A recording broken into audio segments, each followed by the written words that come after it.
Alexander Blackwood, a powerful New York real estate mogul, lives what seems to be a perfect life in his Manhattan penthouse with his wife Emma and their 7-year-old son Oliver. But this perfect world crumbles when Oliver mysteriously disappears from their heavily secured home, leaving no trace behind. As the police investigation stalls and panic consumes the family, an unexpected witness emerges: Sofia Delgado, the 12-year-old daughter of their loyal housekeeper Carmen. Living quietly in the servants' quarters, Sofia has seen more than anyone realized. When she finally speaks up, her revelation sends shockwaves through everyone. She witnessed the kidnapping, and the perpetrator is someone they all trusted. But the biggest shock comes when Sofia reveals the kidnapper's true identity: Marcus Blackwood, Alexander's own brother, who orchestrated the entire plan from within the mansion's walls. A story of family betrayal, hidden motives, and the unlikely hero who changes everyone's fate. A gripping tale about how sometimes the most important voices come from the most overlooked people, and how courage can emerge from the most unexpected places. Subscribe to the channel for more thrilling stories like this, and don't forget to like the video if this plot grabbed your attention. Hit the bell to catch every chapter of this story that will keep you on the edge of your seat. The morning sun streamed through the floor-to-ceiling windows of the Blackwood penthouse on the Upper East Side, casting golden rays across the marble floors. Alexander Blackwood stood in his home office, adjusting his silk tie while reviewing the day's schedule on his tablet. At 45, he was one of New York's most successful real estate developers, with a portfolio worth over $2 billion and properties spanning from Manhattan to Miami. "Daddy, look what I built." 7-year-old Oliver Blackwood burst through the office doors, his curly brown hair bouncing as he ran. In his small hands, he carried an elaborate Lego castle, complete with towers and a drawbridge. Alexander's stern business expression immediately softened into a warm smile. "Wow, buddy, that's incredible. Is that for the nights we bought yesterday?" "Yes, and the dragon too." Oliver's blue eyes sparkled with excitement. "Mom said I can show it to Uncle Marcus when he comes for lunch today." At the mention of his brother's name, Alexander's smile faltered slightly. Marcus Blackwood had been coming around more often lately, always with some new business proposal or investment opportunity. Their relationship had been strained ever since their father's will had left the family fortune primarily to Alexander, the older son. "That's wonderful, Oliver. I'm sure Uncle Marcus will love it." Alexander knelt down to his son's level, examining the castle more closely. "You're getting really good at building these. Maybe one day you'll design real buildings like Daddy." Oliver giggled. "Can I build them as tall as the clouds?" "Even taller," Alexander promised, ruffling his son's hair. Emma Blackwood appeared in the doorway, elegant as always in her cream-colored silk blouse and tailored black pants. Her blonde hair was pulled back in a perfect chignon, and her makeup was flawless despite the early hour. At 38, she was still the stunning woman Alexander had married 12 years ago, though their relationship had grown somewhat distant as his business expanded.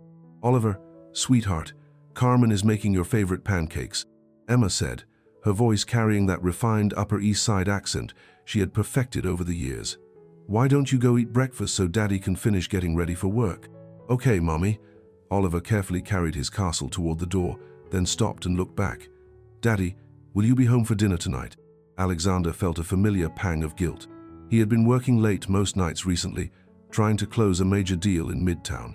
"I'll try my best, buddy, but if I'm late, save me some of Carmen's arroz con pollo, okay?" Oliver nodded enthusiastically and skipped out of the room, his footsteps echoing down the hallway toward the kitchen. Emma stepped closer to her husband, straightening his already perfect tie. "The Hendersons' charity gala is tonight, remember? We need to be there by 7. Alexander suppressed a sigh. Another evening of small talk with Manhattan's elite, discussing market trends and vacation homes while sipping overpriced champagne. "Of course. I'll make sure to leave the office by 6. "Good. Your mother called this morning, by the way. She wants to take Oliver to the Museum of Natural History this weekend." "That sounds nice. He loves the dinosaur exhibit." Alexander picked up his briefcase and kissed Emma's cheek. The gesture felt automatic, practiced. "I should go. The traffic to Midtown will be terrible." As Alexander headed toward the elevator, he passed through the spacious living room where Carmen Delgado was dusting the antique furniture. The 52-year-old Dominican woman had been with their family for 8 years, ever since Oliver was born. She was quiet, efficient, and completely trustworthy, exactly what they needed in their high-profile household. "Good morning, Mr. Blackwood." Carmen said with a gentle smile, her slight accent adding warmth to her words. "Good morning, Carmen. Thank you for making Oliver's pancakes. You know how much he loves them." Carmen's face lit up with genuine affection. "That boy, he reminds me so much of my Sophia when she was little, always building things, always dreaming big." Alexander nodded politely. He knew Carmen had a daughter who was 12 now, but the girl was rarely seen around the penthouse. Carmen had explained that Sophia preferred to stay in the small apartment they shared in the building's staff quarters, focusing on her studies and helping her mother when needed. "How is Sophia doing in school?" Alexander asked, more out of politeness than genuine curiosity. "Very well, sir. She's reading at high school level now, and her art teacher says she has real talent. She draws everything she sees, buildings, people, even the view from our window." Carmen's pride in her daughter was evident in every word. "That's wonderful. Maybe she'll be an architect like her mother's boss," Alexander said with a slight smile. Carmen laughed softly. "She would love that, Mr. Blackwood. She watches you work sometimes, when you're in your office late at night. Says she wants to understand how buildings are born." The comment struck Alexander as oddly poetic, but before he could respond, his phone buzzed with an urgent message from his assistant. The Midtown deal was hitting another snag, and his presence was needed immediately. "I have to run, Carmen. Have a good day." "You too, Mr. Blackwood. Drive safely." Alexander rode the private elevator down to the parking garage, where his black Mercedes S-Class waited.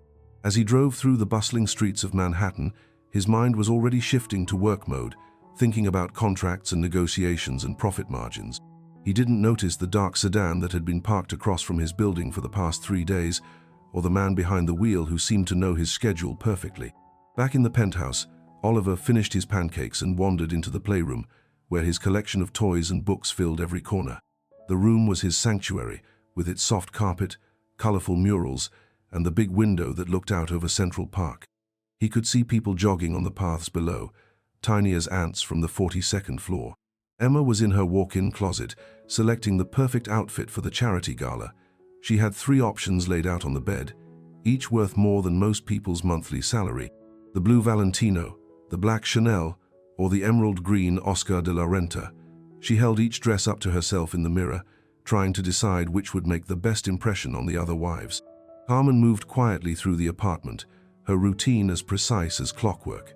Dust the living room, vacuum the bedrooms, organize Alexander's office, prepare lunch for the family. She had learned to move like a ghost through their lives, essential but invisible, noticed only when something was needed.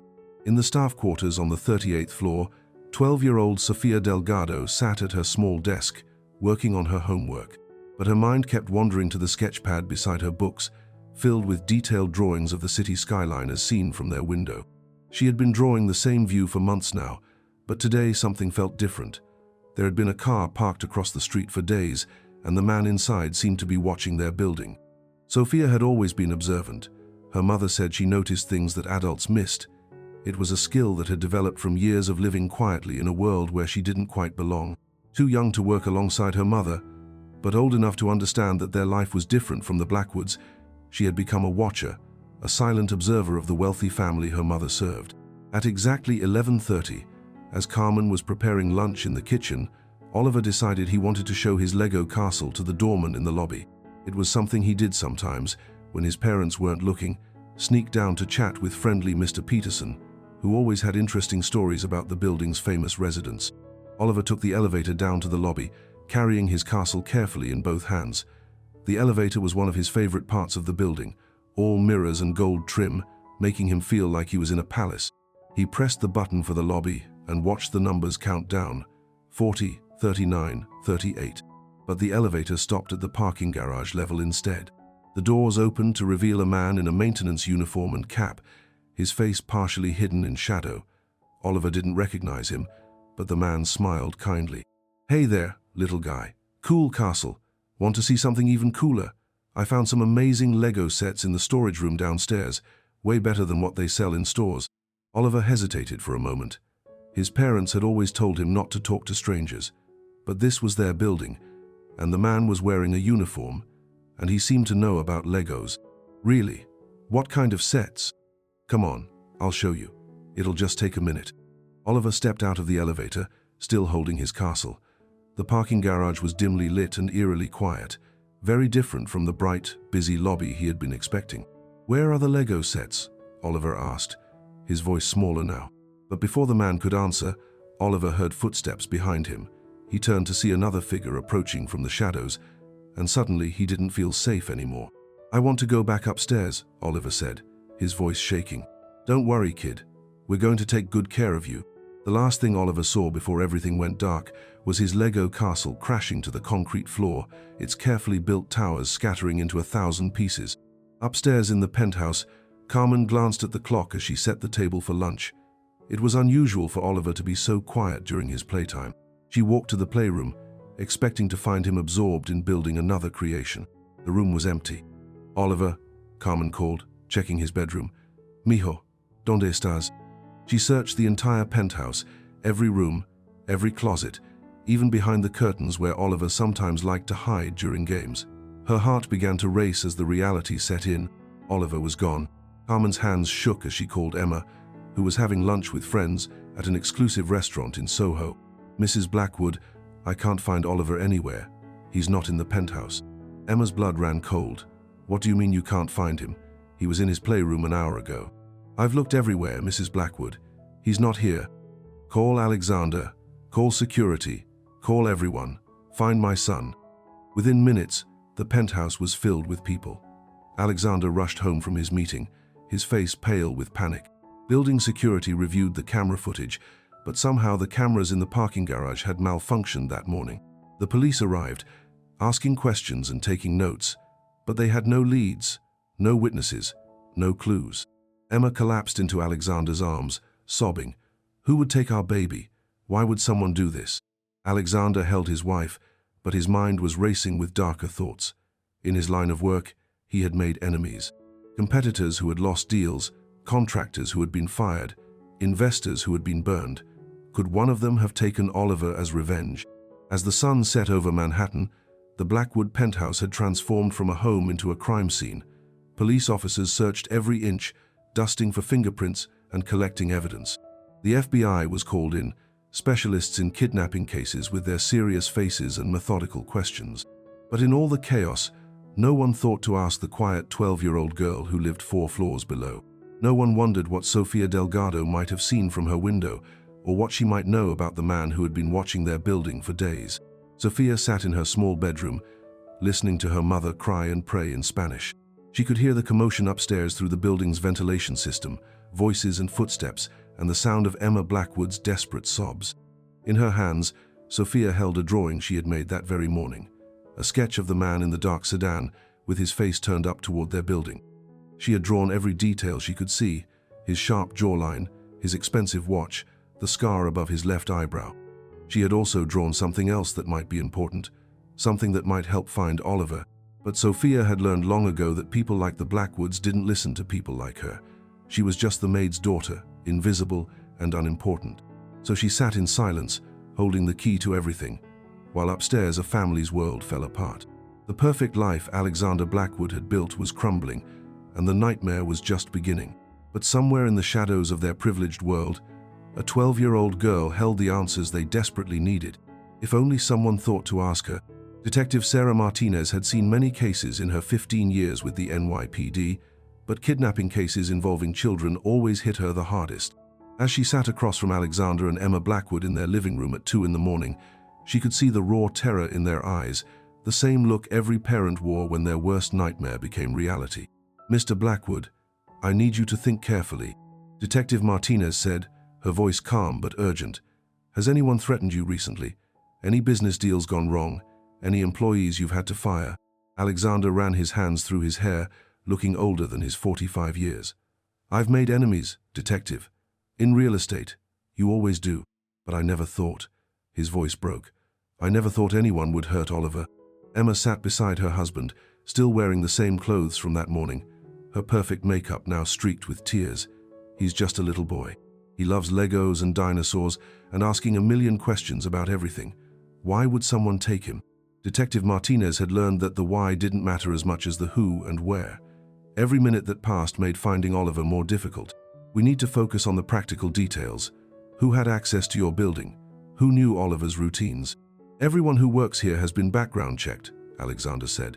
Security, maintenance, cleaning staff, they all went through extensive screening. What about family members? Friends? People who visit regularly? Alexander and Emma exchanged a look. My brother Marcus comes by sometimes, Alexander admitted reluctantly, but he would never. Marcus might have his problems, but he loves Oliver. Detective Martinez made a note. What kind of problems? Financial mostly. He made some bad investments after our father died. He's been asking me for loans, wanting to get involved in my business deals. Alexander shifted uncomfortably. But that doesn't make him a kidnapper. We need to consider every possibility, Mr. Blackwood. Where is Marcus now? I don't know. He was supposed to come for lunch today, but with everything that happened. Alexander pulled out his phone. I should call him. He needs to know about Oliver.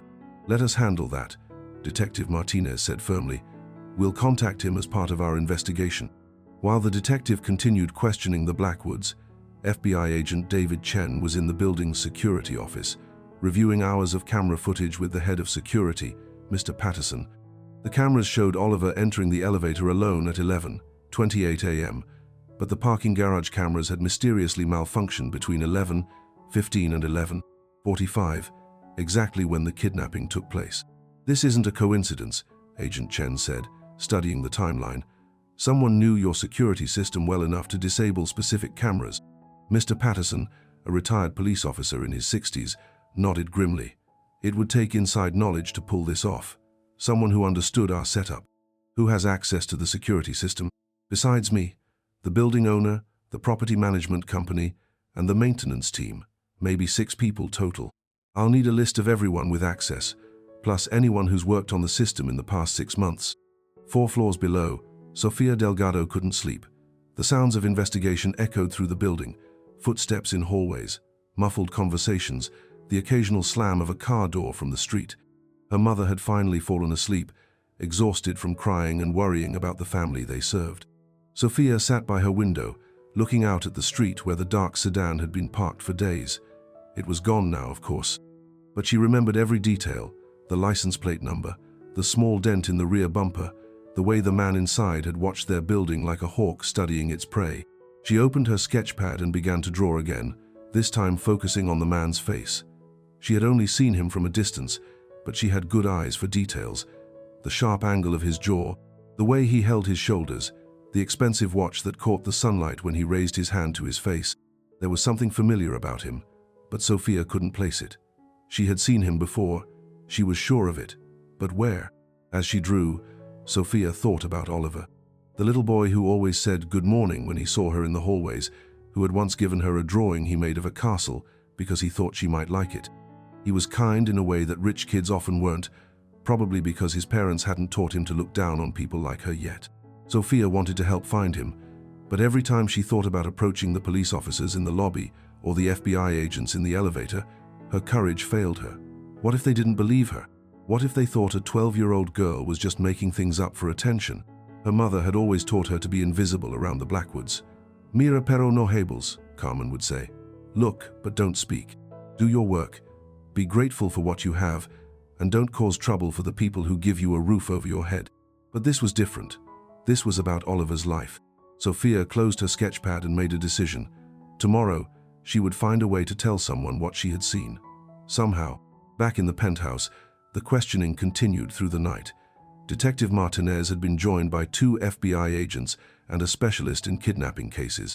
They had set up a command center in Alexander's office, with phones and computers and maps of the city spread across his expensive mahogany desk. We need to talk about ransom, Agent Chen said carefully. Most kidnappings involving wealthy families are financially motivated. We should expect contact within the next 24 hours. Emma's face went white. How much do you think they'll ask for? That depends on how much research they've done on your finances. Could be anywhere from hundreds of thousands to tens of millions. Alexander felt sick. I'll pay whatever they want. I just want my son back.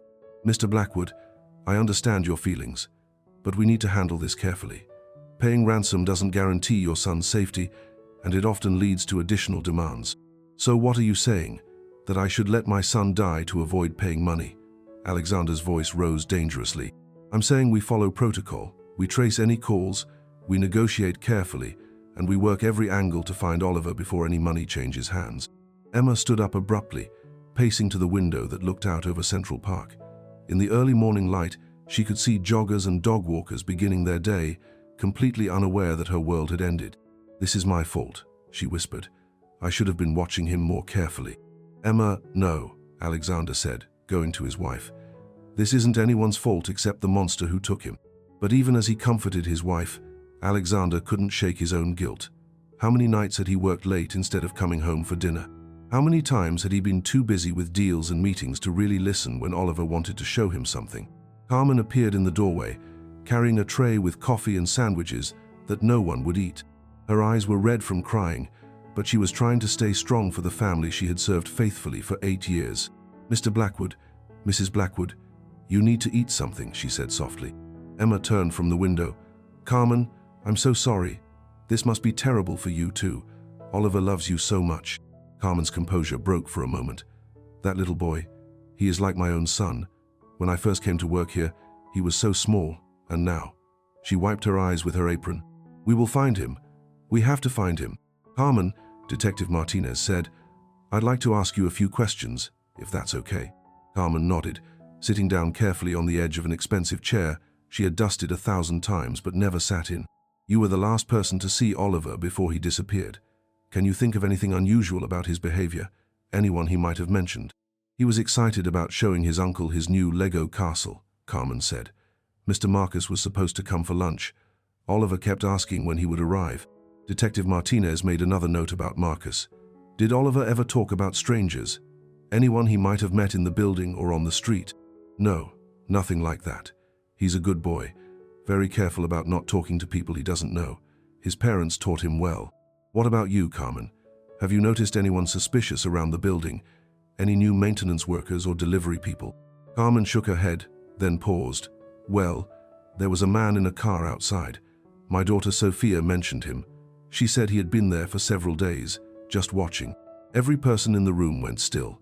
Detective Martinez leaned forward. "Your daughter saw someone watching the building?" "Yes, but I told her not to worry about it. Sometimes people park there, waiting for appointments or..." Carmen's voice trailed off as she realized the importance of what she was saying. "Where is your daughter now?" Agent Chen asked. "Downstairs, in our apartment. She's probably sleeping. We need to talk to her immediately." Within minutes, Carmen was leading the investigators down to the 38th floor. Sophia heard the footsteps in the hallway and quickly hid her sketchpad under her pillow. When her mother knocked, she pretended to be asleep. "Sophia, Mija, wake up. Some people need to ask you questions." Sophia sat up, blinking as if she had just awakened. She saw her mother, followed by a woman in a police uniform and 2 men in suits. Her heart began to race. "Hi, Sophia," Detective Martinez said gently, sitting on the edge of the small bed. "I'm Detective Martinez. We're trying to find Oliver, and your mom says you might have seen something that could help us." Sophia looked at her mother, who nodded encouragingly. "It's okay, Mija. Tell them what you told me about the man in the car."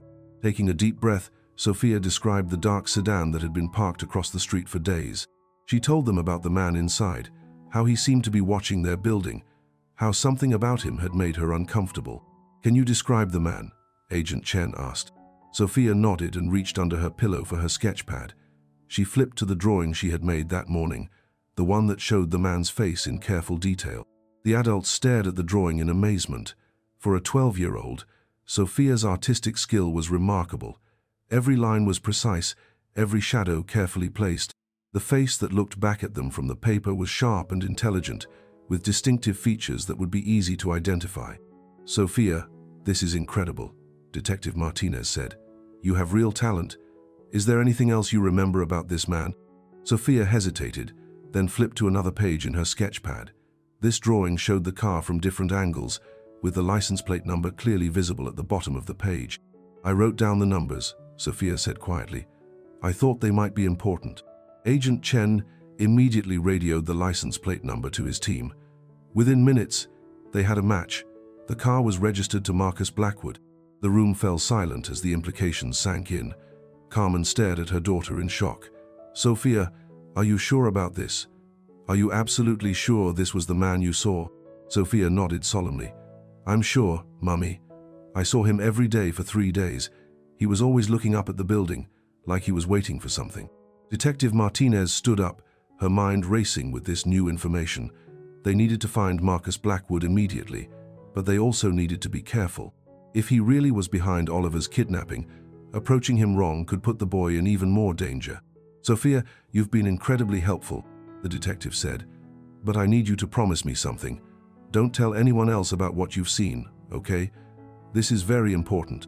Sophia nodded again, understanding the seriousness in the detective's voice.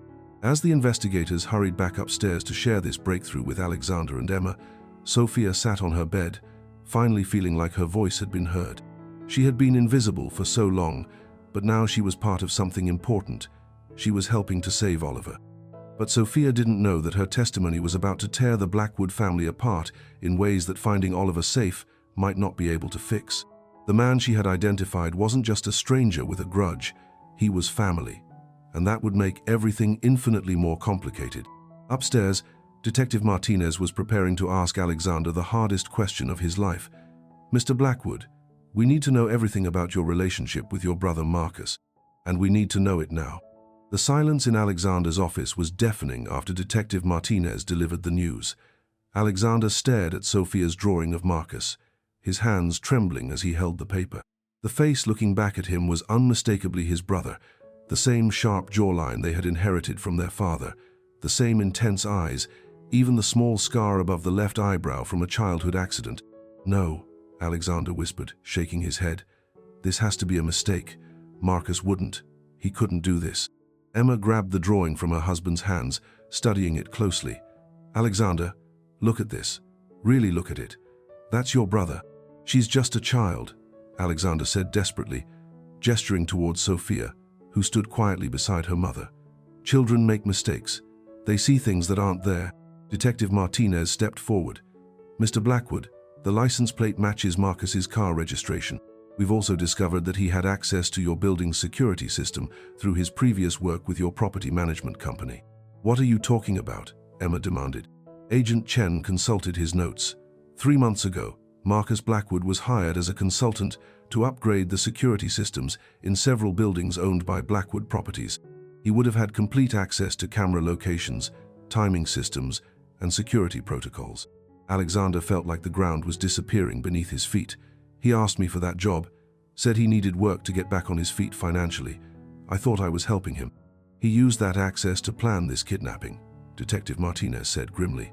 "He knew exactly when and where the cameras would be vulnerable." Carmen put her arm around Sophia's shoulders, pulling her daughter close. The 12-year-old had been quiet during the adults' conversation, but her eyes were wide with understanding. She had helped uncover something terrible, and now she could see the pain it was causing. "Where would he take Oliver?" Emma asked, her voice breaking. "If Marcus really did this, where would he go?" Alexander tried to think clearly despite the chaos in his mind. "He has a cabin upstate. Our father left it to both of us, but Marcus has been using it more since his divorce. It's isolated, about 2 hours north of the city." "We need the exact address," Agent Chen said, already reaching for his radio. "Wait," Alexander said suddenly. "Let me call him first. If he really has Oliver, maybe I can talk to him. Maybe I can convince him to bring my son home." "Mr. Blackwood, that's not a good idea. If your brother is desperate enough to kidnap a child, a phone call could make him panic. He might run, or worse." "He's still my brother," Alexander insisted. "He wouldn't hurt Oliver. Whatever he wants, we can work it out." Detective Martinez studied Alexander's face, seeing the denial and desperation there. "You can make the call, but we'll be monitoring it, and you say exactly what we tell you to say." Alexander nodded, pulling out his phone with shaking hands. Marcus's number was still in his favorites list, right below Emma's and Oliver's. How many times had they talked over the years? How many family dinners, birthday parties, holidays spent together? How had it come to this? The phone rang once, twice, 3 times. Then Marcus's familiar voice answered. "Alex? Man, I was just about to call you. I heard about Oliver on the news. This is horrible. How are you holding up?" The casual tone of his brother's voice made Alexander feel sick. "Marcus, where are you?" "I'm at the cabin. I came up here to think after. Well, after you turned down my last business proposal, I needed some space to figure out my next move." Alexander looked at Detective Martinez, who was listening on headphones and nodding. The call was being traced. "Marcus, I need to ask you something, and I need you to tell me the truth. Do you know anything about Oliver's disappearance?" There was a long pause on the other end of the line. When Marcus spoke again, his voice had changed. It was colder, more calculated. "What kind of question is that, Alex? You think I would hurt my own nephew? Someone saw you watching our building.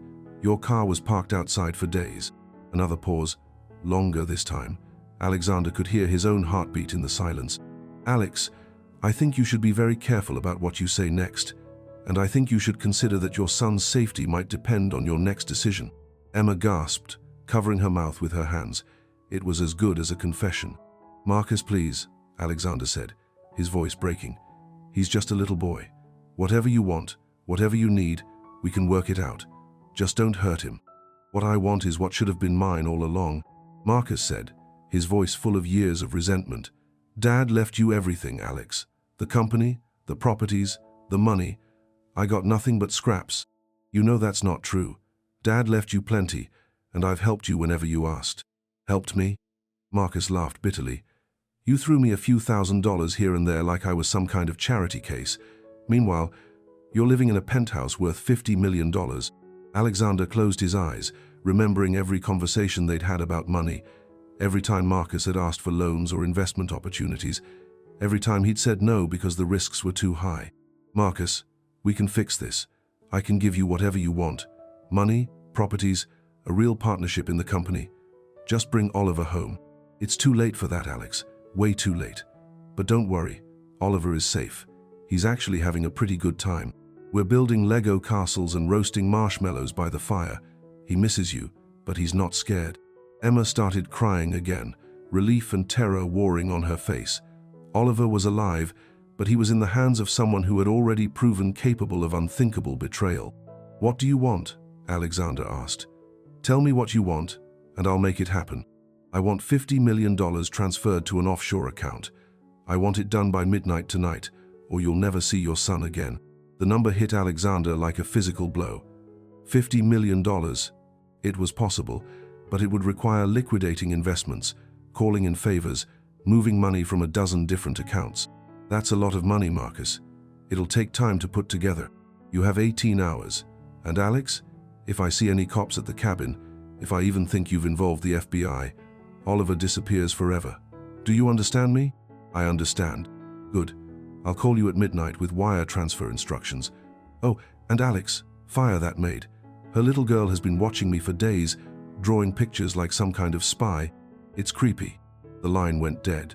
Alexander stared at his phone, his brother's words echoing in his mind.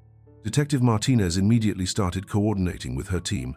They had traced the call to a cell tower near the cabin, confirming Marcus's location. "We need to move fast," Agent Chen said. "We can have a tactical team at that cabin within 2 hours." "No," Alexander said sharply. "You heard what he said. If he sees police, he'll hurt Oliver. Mr. Blackwood, your brother is unstable and desperate. We can't trust him to keep his word, even if you pay the ransom." Emma was holding Sophia's drawing, staring at Marcus's face with a mixture of hatred and disbelief. "I never liked him," she said quietly. "I always thought there was something off about Marcus, but I never said anything because he was your brother." Alexander remembered the signs he had chosen to ignore, the way Marcus always seemed resentful at family gatherings, his comments about how Alexander had gotten lucky in business, the increasing frequency of his requests for money, and the anger when those requests were denied. Carmen spoke up from the corner where she had been quietly watching. "Mr. Blackwood, my Sophia, she sees things other people don't notice. If she says she saw Mr. Marcus watching the building, then that's what happened." Sophia stepped forward, her young voice clear and steady. "Mr. Blackwood, there's something else." Every adult in the room turned to look at her. "I saw him before, not just in the car, but before that. He was here, in the building, talking to someone in the parking garage. It was about a week ago, late at night. I was drawing by my window when I saw him." "Who was he talking to?" Detective Martinez asked. "I don't know. A man in a uniform, like a janitor or maintenance person." Agent Chen cursed under his breath. He had inside help, someone who could disable the cameras and help him get access to Oliver. Alexander felt another piece of his world crumble. It wasn't just his brother who had betrayed him. Someone else in his own building had helped orchestrate his son's kidnapping. "We need that $50 million, Detective Martinez said. "Even if we're planning a rescue operation, we need to make Marcus think you're cooperating." Alexander nodded numbly. "I'll start making calls. But please, Detective, promise me you won't do anything that puts Oliver at risk. I promise we'll do everything we can to bring your son home safe." As the adults began making plans, Sophia quietly approached Emma, who was still holding the drawing.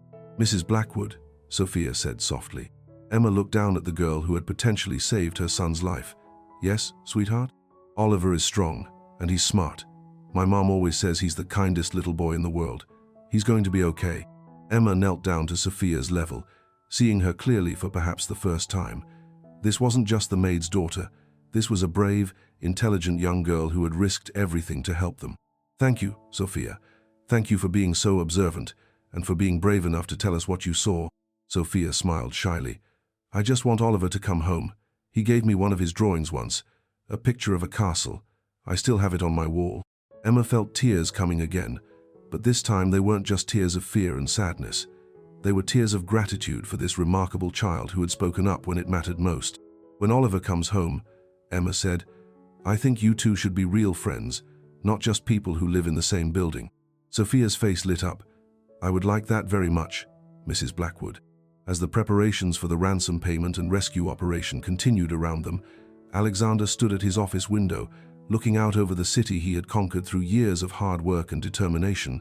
Somewhere out there, his brother was holding his son hostage, threatening to destroy everything Alexander had built.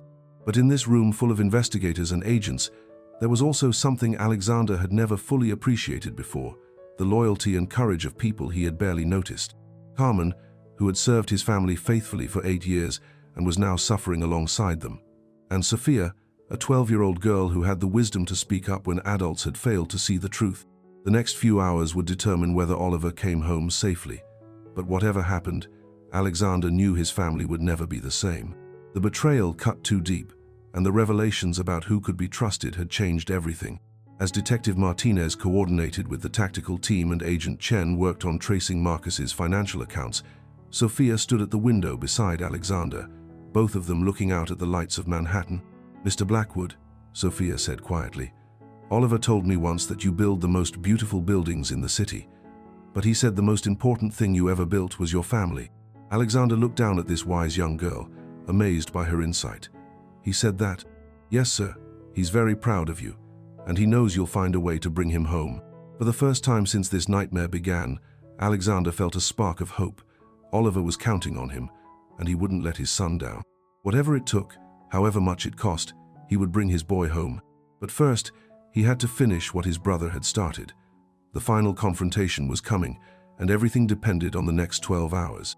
The digital clock on Alexander's desk showed 11:47 p.m. In 13 minutes, Marcus would call with wire transfer instructions for the $50 million ransom. The money was ready. Alexander had spent the entire day liquidating investments, calling banks, and moving funds from accounts across 3 countries. Everything he had worked for his entire life was sitting in one account, waiting to be handed over to his brother. Detective Martinez stood beside him, wearing a headset connected to the FBI's tracing equipment. "Remember, keep him talking as long as possible. We need time to pinpoint his exact location." 2 hours north of Manhattan, a tactical team was positioned in the woods surrounding the Blackwood family cabin. Agent Chen was coordinating the operation from a mobile command center, watching thermal imaging that showed 2 figures inside the building, one adult-sized, one child-sized. "They're in the main room," Chen reported through his radio. "The child appears to be mobile and unrestrained." Alexander closed his eyes, feeling a wave of relief. Oliver was alive and apparently unharmed. In the cabin, Marcus Blackwood was pacing nervously while Oliver sat on the old leather couch, working on a Lego set that Marcus had bought to keep him occupied. The 7-year-old didn't understand why Uncle Marcus had brought him here, or why they hadn't called his parents yet, but he wasn't scared.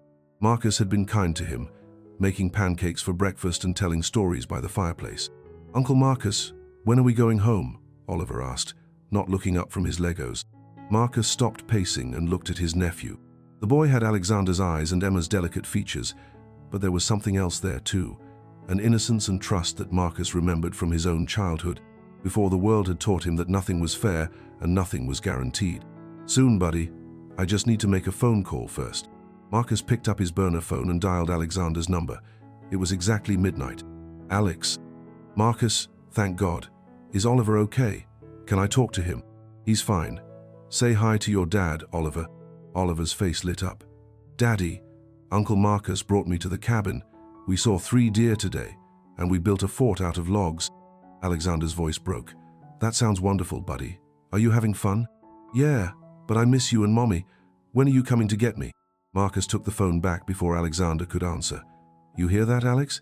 He's having a great time. No reason this has to end badly for anyone. The money is ready, Alexander said. Just tell me where to send it. Marcus rattled off a series of account numbers and routing codes. You have exactly 1 hour to make the transfer. After that, the deal is off. Marcus, wait. Don't hang up. I need to know that Oliver will be safe. I need your word that you'll bring him home after you get the money. There was a long pause. You really think I would hurt him, don't you? You think I'm some kind of monster.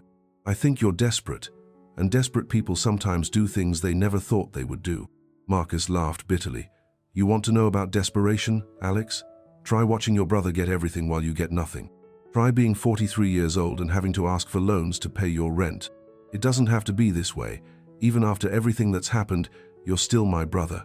We can work this out. No, we can't, because you'll never see me as an equal.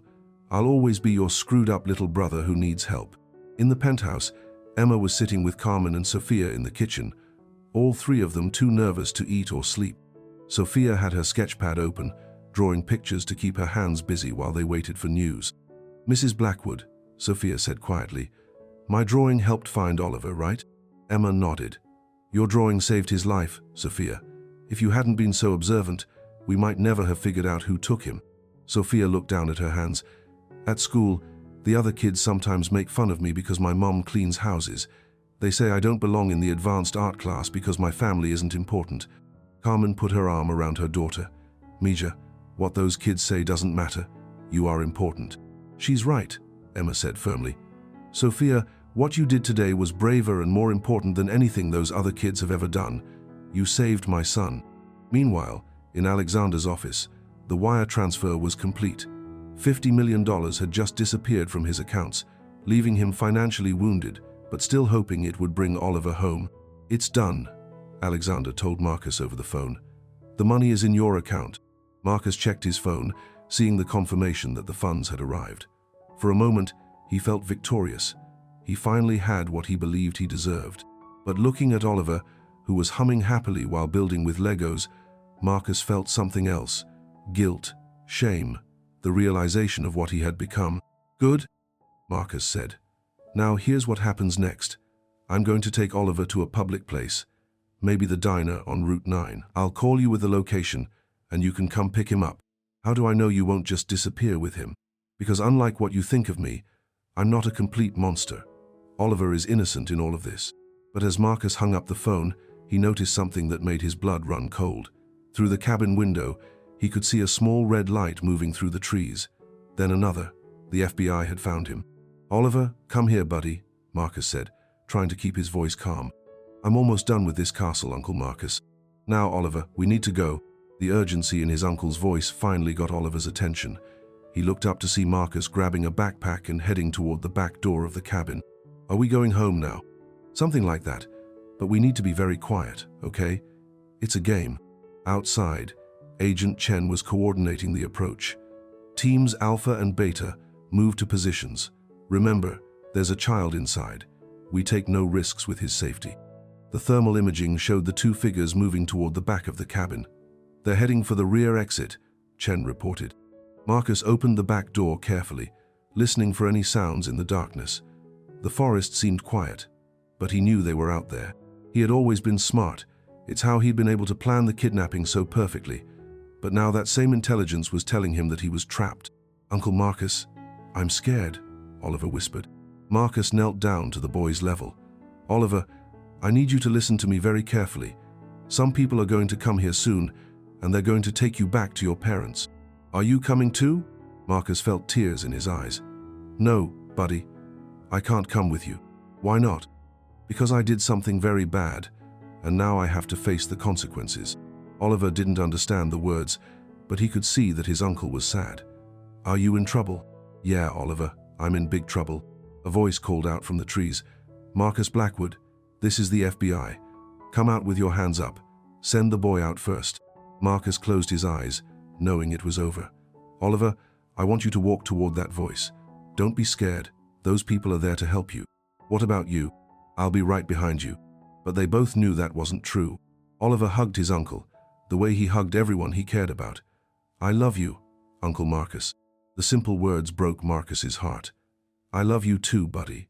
More than you'll ever know." Oliver walked slowly toward the trees, his small figure barely visible in the darkness. Within seconds, he was surrounded by FBI agents who gently guided him to safety while keeping their weapons trained on the cabin. Marcus emerged a moment later with his hands raised. As the agents handcuffed him, he could see Oliver being led to a waiting car, safe and unharmed. "Is my daddy coming?" Oliver asked one of the agents. "He's on his way, son. Your parents are on their way." Alexander and Emma arrived at the cabin 45 minutes later, having driven through the night with a police escort. When Oliver ran into his father's arms, Alexander felt like he could breathe again for the first time in 24 hours. "Daddy, I missed you so much." "I missed you too, buddy, more than you can imagine." Emma knelt down and pulled both her husband and son into a fierce hug. "Are you okay? Did anyone hurt you?" "No, Mommy. Uncle Marcus was nice to me. We built Lego castles and roasted marshmallows, but he seemed really sad." Alexander looked over at Marcus, who was sitting in the back of a police car with his head in his hands. Their eyes met for a moment, and Alexander saw not the brother who had betrayed him, but the lost little boy Marcus had once been. The drive back to Manhattan was quiet. Oliver fell asleep in his car seat, exhausted from his adventure. Emma held Alexander's hand, both of them still processing the fact that their nightmare was over.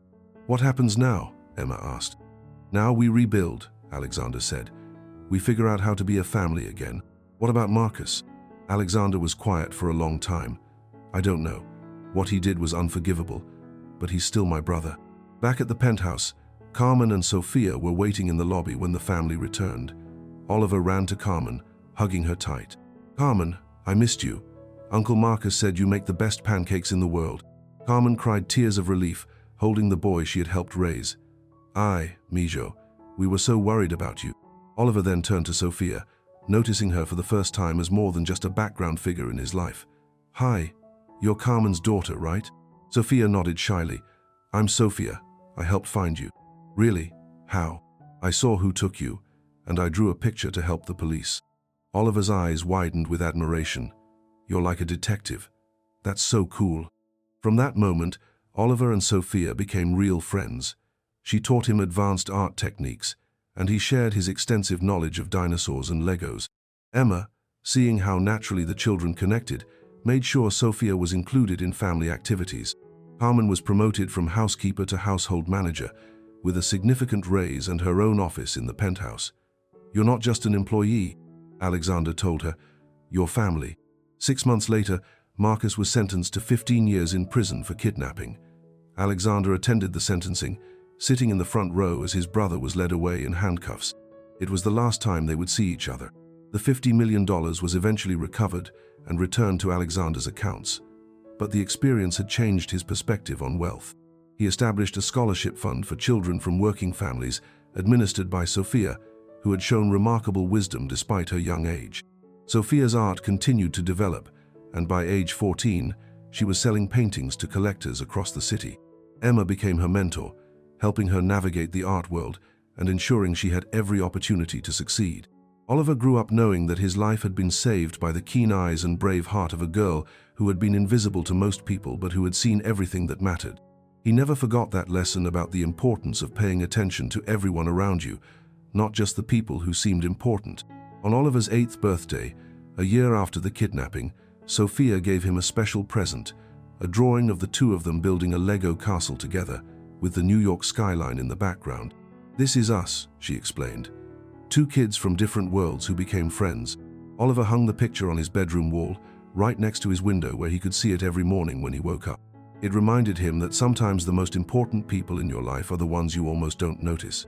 And in her small bedroom 4 floors below, Sophia kept her own treasured drawing, the one that had started it all.